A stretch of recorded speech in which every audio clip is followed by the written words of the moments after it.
Hello, welcome back to my channel and to another reaction video. This time we continue in the Stellaris Invicta series. This is part 1 of Greater Terran Union.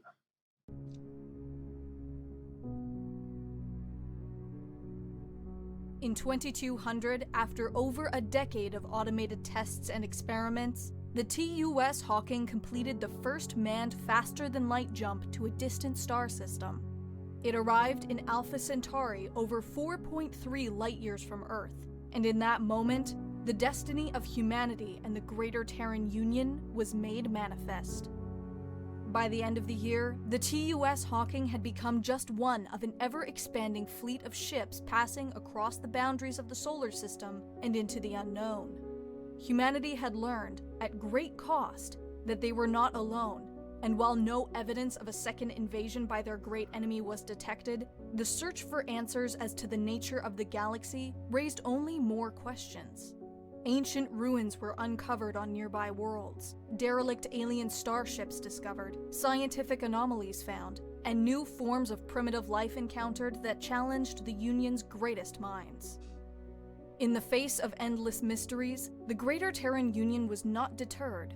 In 2206, construction began on a colony ship, one that would transport tens of thousands of citizens to a carefully selected site on a planet within the Sirius system. A year later, on Christmas Eve, these first pioneers arrived and set foot on a new world, not merely as explorers, but as settlers.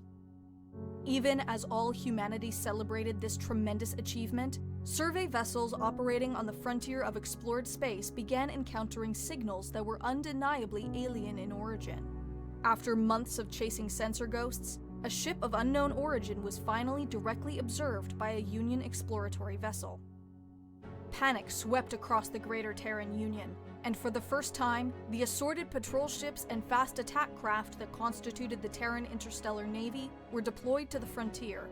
As Terran linguists struggled to find a means to communicate, High Marshal Natasha Fox, together with the National Council, debated how best to respond. The ship had not acted aggressively, and seemed entirely different to those that had attacked Earth. But with the prospect of a second hostile alien race within striking distance, there were those who urged a preemptive attack. In a narrow vote held behind closed doors, it was decided the ship would continue to be observed, but not engaged. In 2209, the means of communication were finally established. Might be a better solution than shooting first. Were formally introduced to the Algan Republic. While the Pallenian species that made up the Algan Republic exhibited none of the determined hostility that defined mankind's earlier contact with an alien race, differences in culture and governance prevented any meaningful agreements from taking place. In a matter of months, all borders were closed, and the Greater Terran Union began an aggressive campaign to claim and fortify star systems that might become the site of a future invasion. On Earth, xenophobia spread like wildfire, and radical factions quickly materialized in every tier of Terran society. In 2211, several of these fringe groups began openly attacking mining outposts across Union space. The largest of these piracy elements, led by a disgraced former member of the Terran military known to his followers as Romulus Chuck, demanded the creation of a whole solar empire and the annihilation of the Algan Republic, before he and his followers were destroyed by Terran warships over Alpha Centauri. Mass arrests followed, the right to assembly was briefly suspended, and Fleet Command was formally cemented as the primary space warfare branch of the armed forces. It was quickly expanded to deter further acts of piracy. While these setbacks raised some concern over the pace of human expansion, rising tensions with the Algan Republic and the likelihood that other, potentially dangerous alien civilizations lay undiscovered just past the frontier spurred the Union onward. The fledgling colony on Sirius III, newly renamed Acadia, was soon joined by others on worlds in the Alpha Centauri system and elsewhere. A network of communication and supply bases were constructed, and as the first colonists were quickly joined by millions upon millions of their fellow citizens from Earth, humanity was transformed into a truly interstellar society. In 1216, first contact was established with the United Clans of Skiron, and more signals were detected by reconnaissance probes each following year. Seemingly surrounded by spacefaring civilizations, plans were quickly enacted to seize as much territory as possible before formal communications could be established. In 2220, one such species was finally discovered. Yet unlike those previously encountered, the Wasari civilization had not yet developed the means of faster-than-light travel, but was seemingly only years away. Located within a strategically important star system rich in natural resources, the National Council and the newly inaugurated High Marshal Lee Martin convened an emergency session. In another close vote, held after a series of emotionally charged debates, it was determined that should the Wasari develop faster-than-light technology, it would represent a clear and present danger to the national interest of the Greater Terran Union. In 2222, Terran Fleet Command destroyed a primitive space station in orbit of the Wasari homeworld, followed shortly thereafter by a coordinated orbital assault. Hopelessly outmatched by superior human weaponry and military doctrine, the Wasari quickly capitulated. The annexation of the Wasari sent shockwaves through the Union. While almost all its citizenry had advocated a humanity-first and interventionist approach, the actions of the National Council were seen as shocking. Questions prevailed over how the Wasari would be integrated into the Union, and whether the invasion of their homeworld had been justified. Some even suggested that by invading the world of a primitive species, the Greater Terran Union had become the very thing it had vowed to destroy. At least one marshal was forced to resign when leaked documents revealed he supported the invasion of the Wasari only to determine the effectiveness of the Terran armed forces against an opponent that was not likely to pose a serious long-term threat. While the justification and ramifications of the invasion continued to be debated, the colonization efforts continued.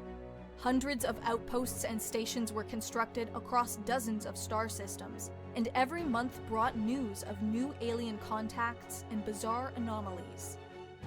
While most alien civilizations seemed unreceptive to human values and worked to counter the Union's ambitions, the United Clans of Skiron, themselves surrounded by hostile alien powers, worked to ingratiate themselves amongst Terran diplomats, and by 2240, a limited technical exchange had been agreed to, as well as a preliminary defense pact.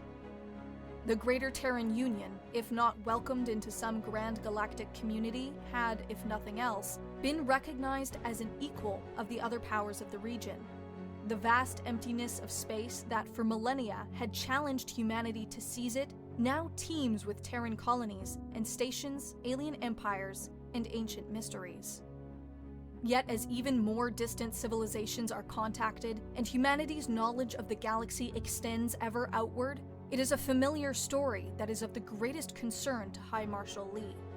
Desperate refugees encountered across the frontier territories tell of an implacable enemy they call the Terran that has consumed entire worlds, annihilating their populations before moving on to the next.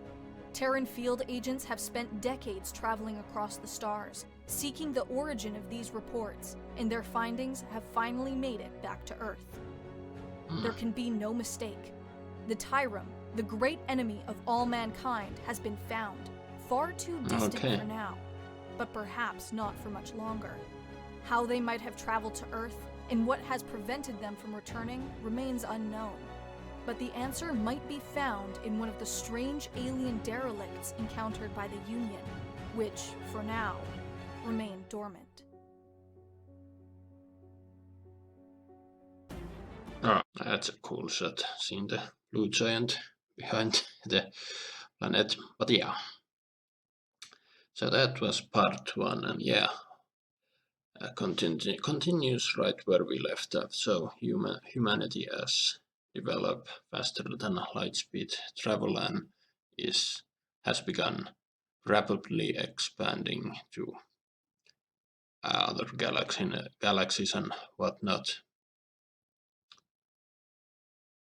Well, I don't think it was other galaxies, but anyway, other planets, and yeah, they did their first encounter with the whatever world it was that they did. I was wondering in the previous video how will humanity behave when they next meet an alien race? Will humanity have such severe PTSD that they're just gonna attack out of fear? Yeah, I mean, they were closed. I mean, what they say about in closed doors, they narrowly voted against shooting first, and instead decided to just keep tabs. But they did close all borders and really started to rapidly expand, and yeah, xenophobia and whatnot started to spread, and wherever there were resources, they would set up outposts and stuff, build stations and detect. Every year they start to get new signals of alien species and whatnot. So yeah, there's definitely some measure of fear, but humanity is just trying to prepare, hope for the best, plan for the worst, I guess. But yeah, then they finally did meet one civilization that was so below them in technology that they could colonize it, and yeah, they did become what they once fought against, and yeah, that's definitely a dark turn in history. But yeah, and eventually they did find out that other civilizations had to deal with the well, I swear I'm so bad at names. I swear I will remember them. I will learn them. But yeah, anyway, they did find out about the alien race that once attacked mankind, and I wonder, since humanity defeated them, how will the other civilizations, other alien races now view humans as they have defeated them in the past? Will they start seeing humanity in a new light? I mean, so far from what this video tells, that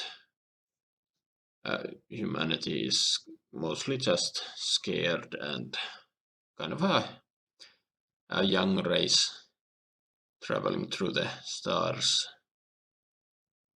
I'd imagine when they colonize this one world, other civilizations might view that as an red herring and not have such a positive view. But I don't know. I'm just speculating. I could be wrong. This is only part one. I don't remember how many parts, but yeah, it's always fun to, guess and see if you're right. But yeah, it was interesting. They threw in that there was this one guy, Romulus something. If my history, if I remember history, Romulus was the first king of Rome, I think. Or was it Remus? I think it was Romulus. He killed Remus and founded the Kingdom of Rome. But yeah, that was a little off note. But yeah, once again, another fantastic video from Templin Institute. This was part one of Greater Terran Union. What do you guys think? Write your thoughts down below. I'd be interested to hear. If you have something you want to share, please do. Hope you enjoyed my reaction. Drop a comment, drop a like, subscribe if you want, and I will see you on the next episode. Bye.